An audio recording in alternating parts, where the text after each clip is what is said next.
Bom dia, senhoras e senhores. Agradeço muito o honroso convite para estar aqui. Gostaria já de proceder à apresentação.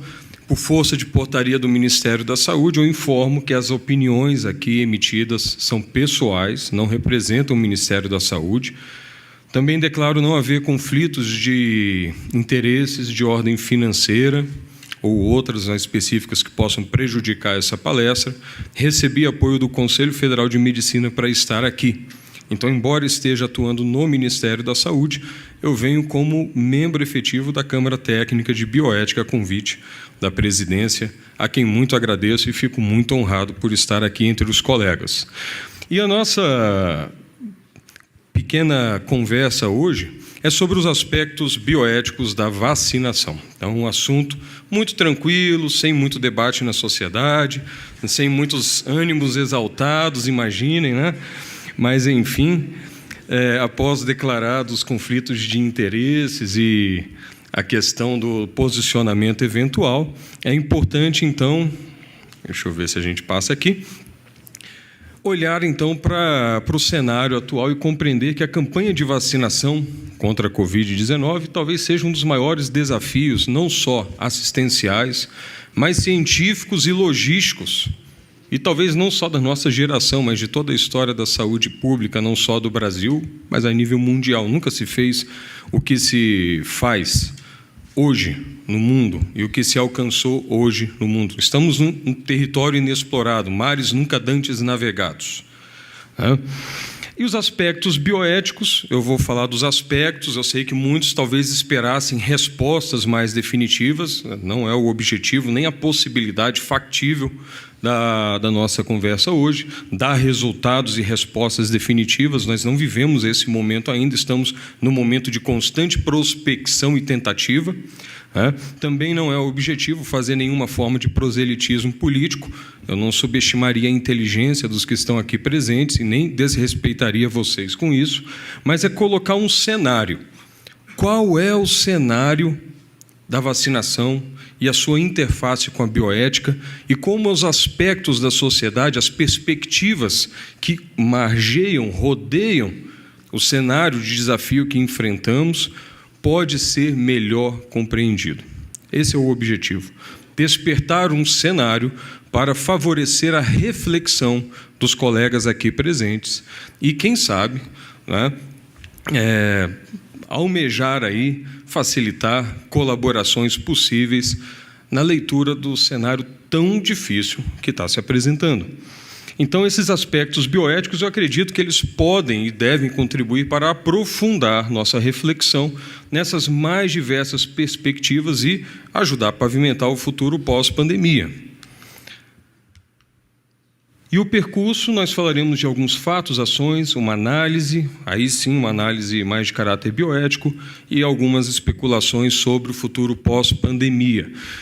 O fato é que a crise iniciou no Brasil em 2020, desde então as pesquisas rapidamente começaram numa série de vertentes.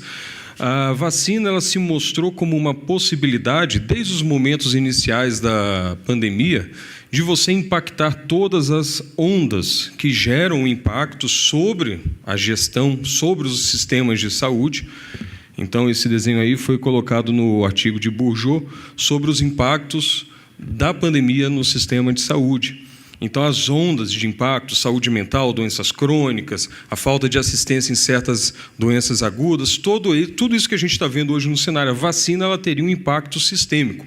Essa foi a leitura de 2020 e, para isso, muito dinheiro foi investido, muito esforço, muitas vidas foram dedicadas.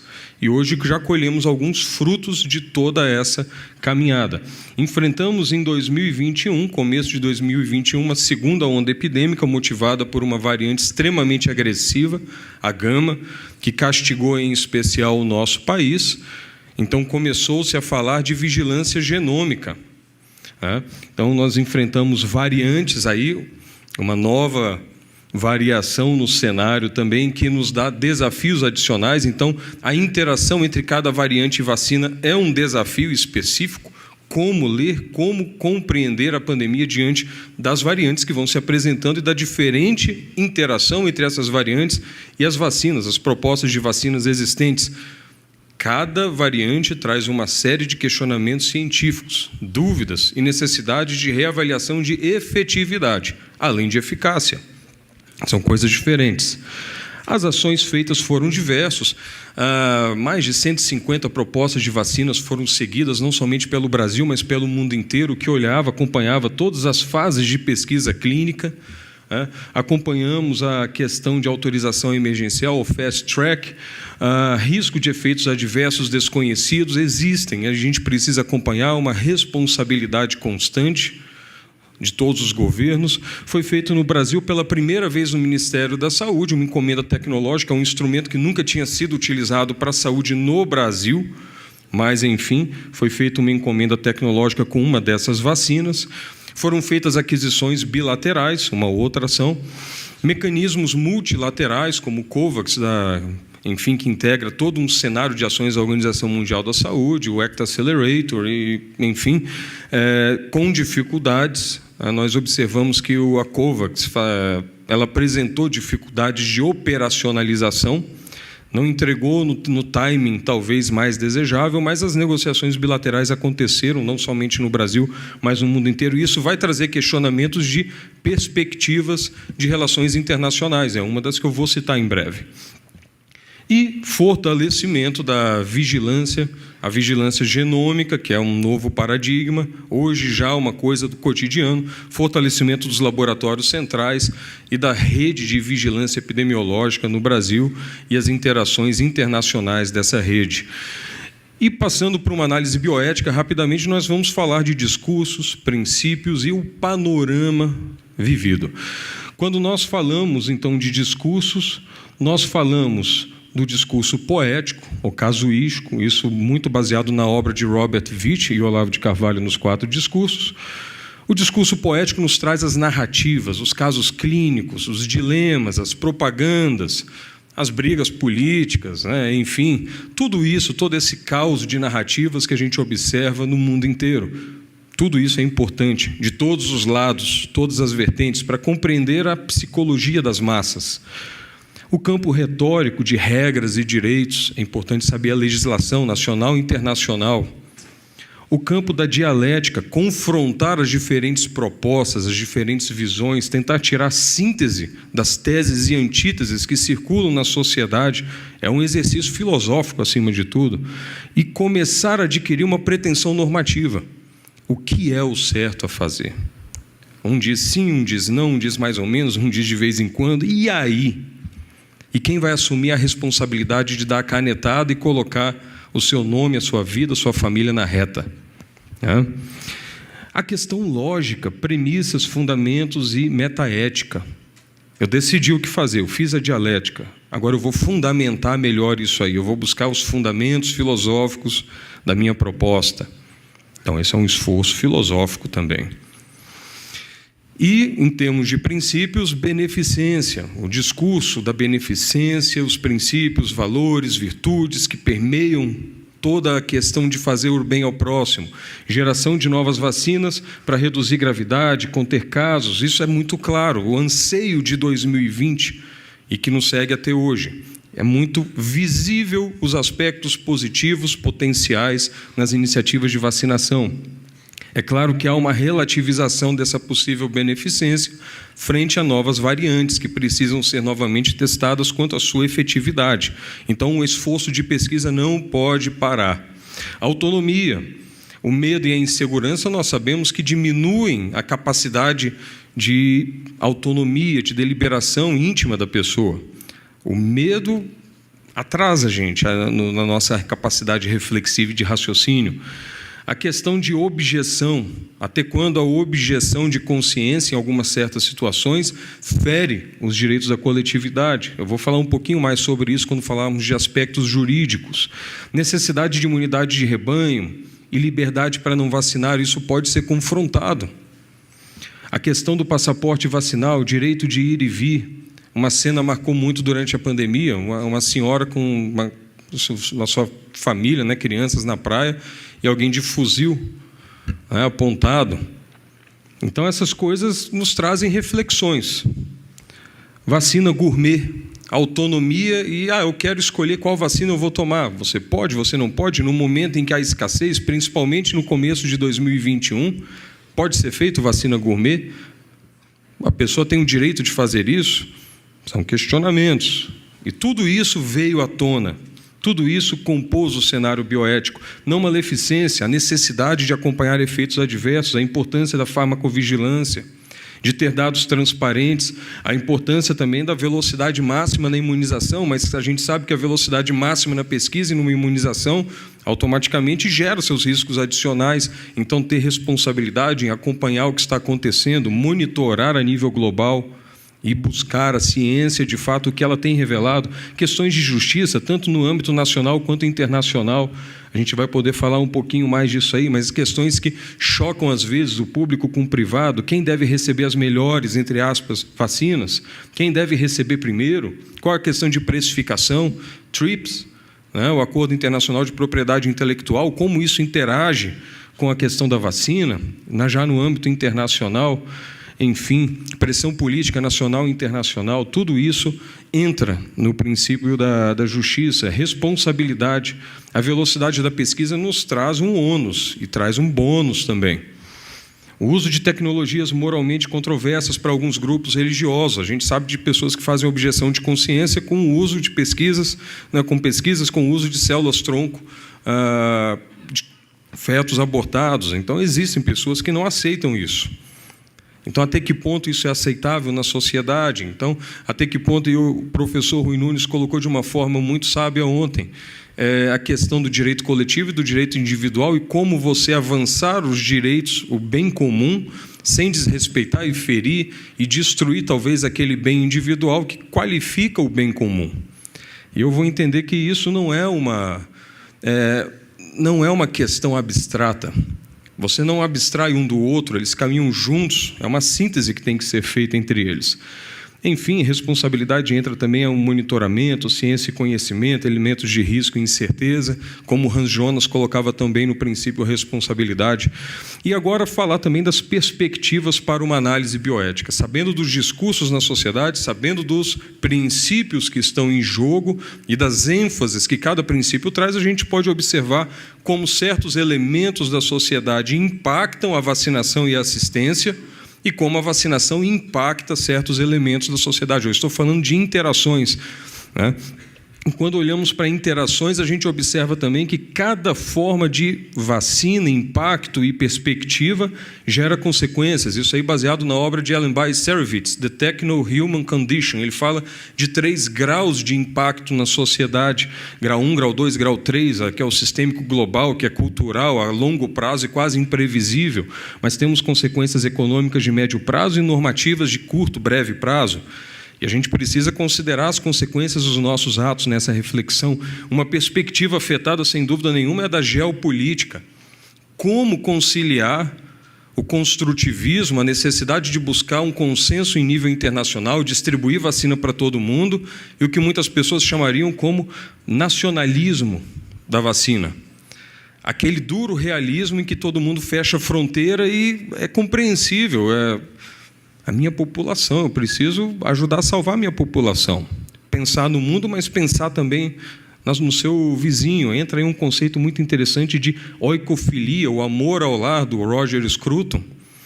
Então, como equilibrar esse realismo tão duro com a necessidade de construção nas relações internacionais? A gente precisa pensar nisso. Nós vivemos isso, o globalismo mudou. A globalização é uma verdade, é um fato incontestável, mas ela vai sofrer impacto nisso tudo, das vacinas e de tudo que aconteceu. Regulação e avaliação de tecnologias em saúde, ATS, mudou também, foi acelerado, o processo foi desburocratizado, tivemos portarias correndo para aprovação de certas tecnologias que a gente entendia que tinha grande potencial de mudar o cenário. né?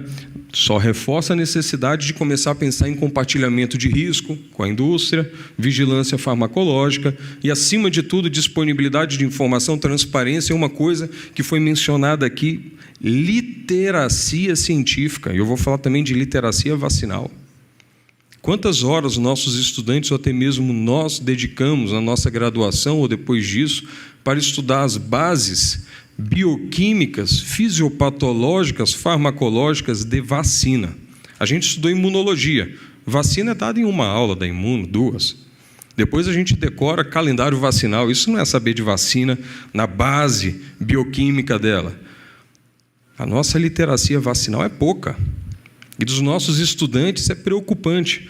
Há metodologias com seus benefícios, mas que geram fragilidade no pouco contato com especialistas. Ciência e pesquisa. Foi muito bem falado, viu, doutor, pela questão da propriedade intelectual dos dados de pesquisa. Raw data, os dados brutos, eles não são abertos.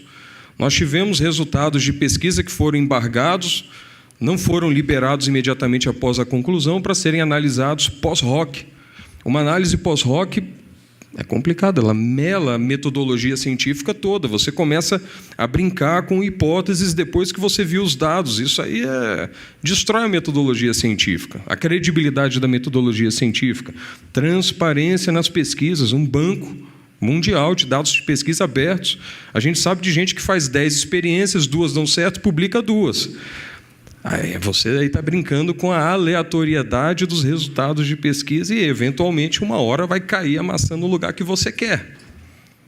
Integridade e conflitos de interesse, a importância de um Sunshine Act aqui no Brasil, não só para saber aonde a indústria injeta dinheiro no médico, nos profissionais de saúde, mas aonde ela injeta em parlamentares, instituições, ONGs, e fazer o rastreio. Esse dinheiro entrou numa ONG e foi parar aonde?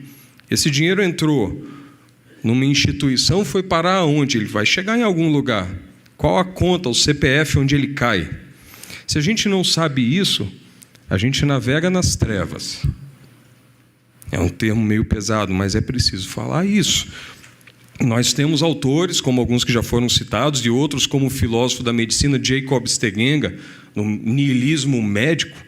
Ele trata disso. Jureidine McHenry, a ilusão da medicina baseada em evidências. Gotsky, medicamentos mortais. Então, a história está lá, a história está contada. O cenário é pantanoso. Nós não podemos caminhar inconscientes, ingênuos. A ciência não permite isso. A boa ciência exige crítica. Exige reflexão. Aspectos macroeconômicos e microeconômicos. O impacto da vacina, dezenas de bilhões de dólares no mundo inteiro, mais para centenas de bilhões de dólares. Isso tem um impacto. Isso gera também investimento, gera emprego, desvia o investimento de um lugar para outro, gera uma necessidade de educação em certas áreas. As repercussões econômicas das vacinas da Covid são quase inimagináveis. As parcerias entre laboratórios nacionais e internacionais que foram feitas no Complexo Industrial da Saúde, nem todos acompanharam isso tudo, mas o mercado balançou. E a gente ainda não tem nem ideia das repercussões disso para o futuro.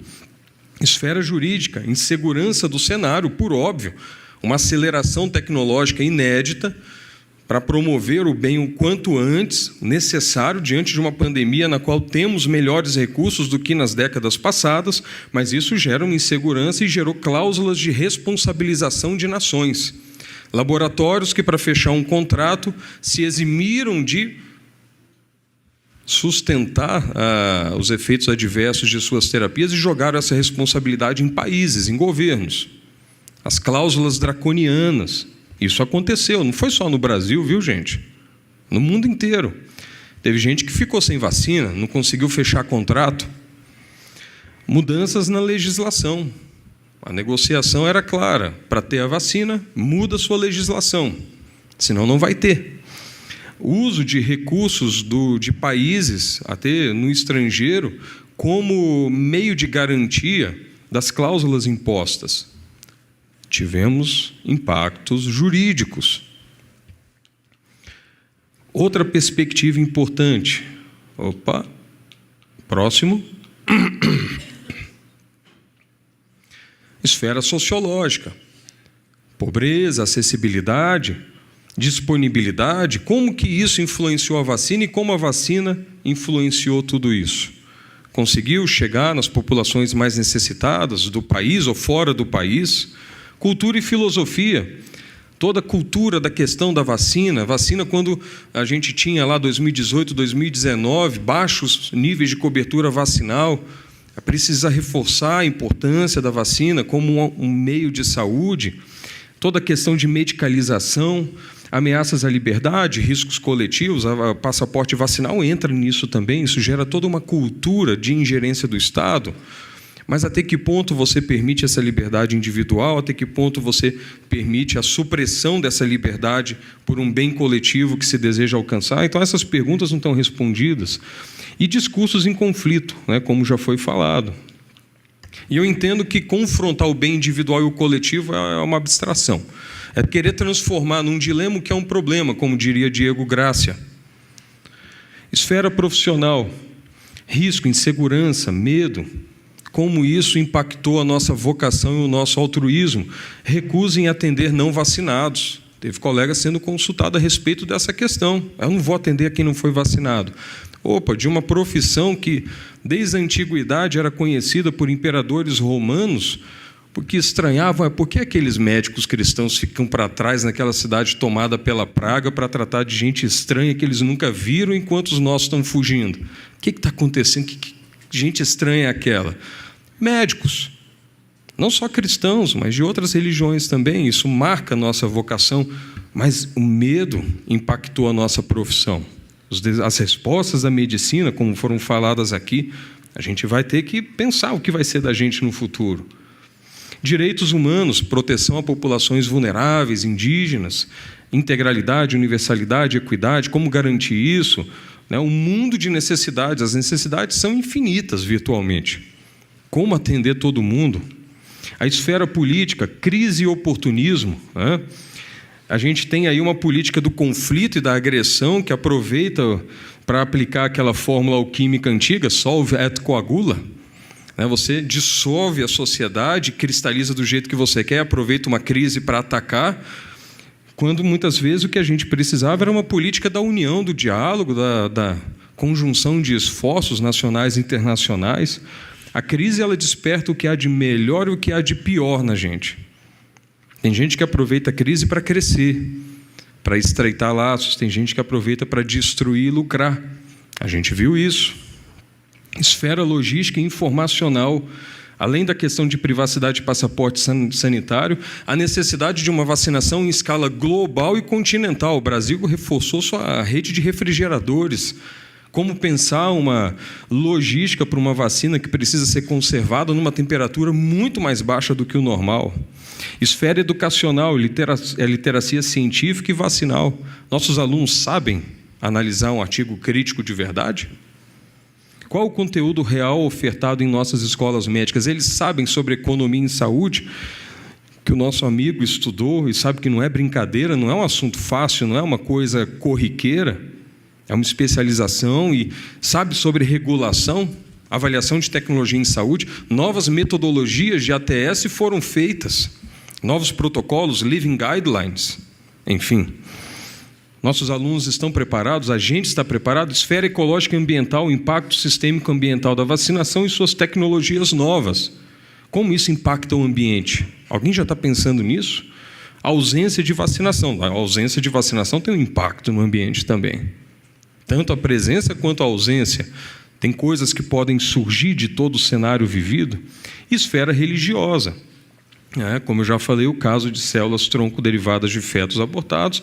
Há grupos que fazem objeção de consciência. Não muito comum no Brasil. Isso é uma questão mais comum, talvez, nos Estados Unidos, em alguns grupos mais específicos, mas é um elemento que precisa ser considerado. E já acabando, a gente pensa no futuro pós-pandemia. Estamos preparados para lidar com a complexidade de cenário vivido? Estamos? Só a vacina. Eu não falei nem de tratamento inovador, reposicionamento, questões mais profissionais. Eu só falei de vacina em termos gerais. Será que a gente está preparado para ter uma reflexão séria a respeito de tudo isso? Difícil, né? E a gente precisa pensar, diante de tudo isso e diante da necessidade de refletirmos o que será de nós. Qual a mudança na nossa profissão, na nossa forma de ver o mundo, de interagir em sociedade, o que a gente quer para o nosso país, o que a gente quer para as nossas famílias e para os nossos alunos de medicina. Então, a vacina ela é um excelente estudo de caso. É um case que vai nos trazer todos os conflitos dessa geração e da crise que nós observamos hoje. E, embora muitos erros possam ter acontecido, muitas falhas na pesquisa, enfim, de várias fontes, várias possibilidades, poderia ter sido feito de um jeito, foi feito de outro, mas uma coisa foi falado aqui também e a gente não tem como discordar. Errar é humano, mas querer aprender com os seus erros para acertar na próxima é obrigação nossa. Então, vamos adiante. Obrigado pela atenção. Peço desculpas se eu me estendi.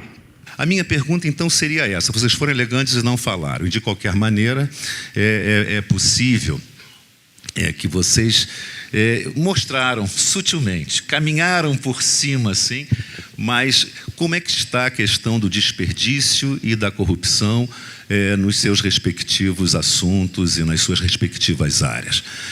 O estudo de caso, vamos dizer assim, das vacinas, ele nos dá um grande exemplo de uma possibilidade de ação de corruptores e corrompidos. A vacina, ela mobilizou um mercado de dezenas de bilhões de dólares. Nós não sabemos ainda nem o quanto isso vai mobilizar. Gerou transações comerciais a nível global, então, como eu disse, incalculáveis. E quando a gente olha isso, toda a oportunidade de ganho de poder, e o poder nas três esferas, a trilogia do poder, né? Política, econômica e influência, a econômica acaba margeando, influenciando toda essa possibilidade de ganhar, né? De se impor na sociedade, e isso atrai um certo tipo de gente. Corrupção, eu entendo que não é uma coisa, né? Até na questão de princípios bioéticos, Bishop e Childress, de uma forma muito consciente, agregam a teoria das virtudes. A corrupção, ela está em alguém. Ela é um ato executado por alguém com a consciência cauterizada e que aceitou ser corrupto. E como um vírus, ela se transmite a alguém que aceita cauterizar sua consciência. E essas pessoas são atraídas em certas condições políticas, econômicas ou de poder, de influência, fama, enfim.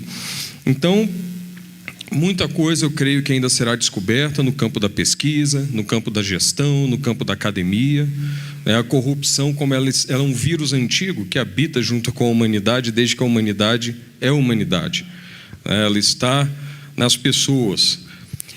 Então, nós entendemos que na esfera pública, eu não estou falando aqui da convivência pessoal, da questão do perdão, que envolve elementos transcendentais religiosos, mas eu estou falando da esfera pública. Na esfera pública, nós precisamos identificar quem corrompe, quem se corrompeu, afastar da vida pública, dar o devido encaminhamento e evitar que essas pessoas, como cupins, infestem as instituições.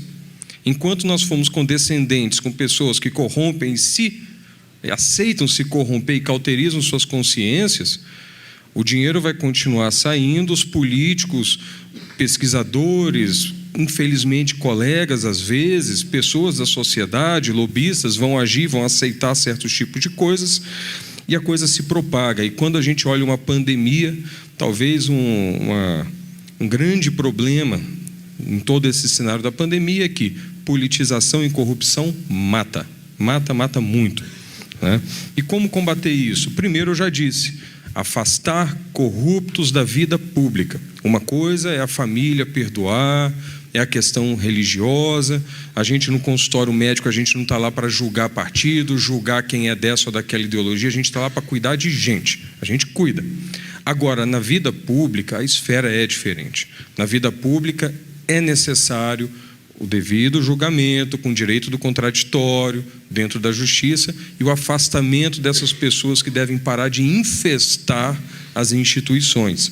Meios para isso: criar, talvez, como eu já disse, o rastreio dos grandes investimentos de impacto público, saber de onde sai, em qual CPF que para, deixar esses dados transparentes, criar uma rede internacional de colaboração no rastreio dos investimentos, do dinheiro que é aplicado pela indústria nas pessoas, nos key opinion leaders, né, nos palestrantes das indústrias.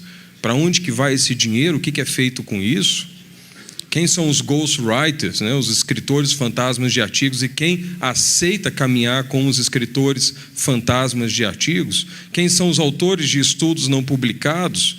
Eu acho que tem que ter uma colaboração internacional, isso tem que ser exposto, tem que vir à tona, né? Transparência é o mínimo que se exige, né? E tratar o que é público como público e o que é privado como privado. É claro que não é fácil separar uma coisa da outra, mas quando tem uma coisa que classicamente impacta a vida de uma nação ou de um planeta inteiro, isso tem que ser público. Você tem que conseguir clicar e saber quanto eu, quanto você, quanto qualquer um de nós recebeu da indústria nos últimos 1000 anos. Enfim, você tem que saber rastrear isso, saber quem é quem. É o follow the money, né? Siga o dinheiro. Obrigado. Quem não teme, né? Quem não deve temer. Concordo. Transparência. Concordo plenamente. Aos olhos da bioética, não quero discutir se a vacina é testada, se não é testada, sabemos disso. Eu quero discutir apenas uma sua opinião sobre um dado bem específico. Nos contratos apresentados pelos grandes laboratórios para serem assinados pelos governos, o Dr. Hélio citou aqui na apresentação dele, tem uma cláusula que diz: o laboratório não se responsabiliza pelos efeitos colaterais.